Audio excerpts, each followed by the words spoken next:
Poți să fii de acord cu mine sau nu că este o mare diferență între a-ți povesti despre mare și a trăi chiar tu experiența de a fi pe malul mării.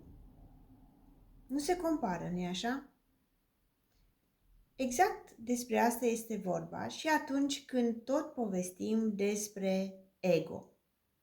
Una este să povestim, să-ți povestesc despre ego și alta este să începi chiar tu să îl observi.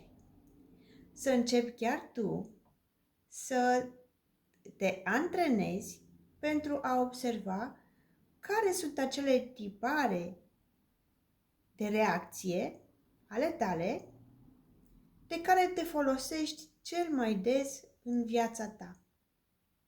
Acesta este un prim pas. Pare simplu de făcut,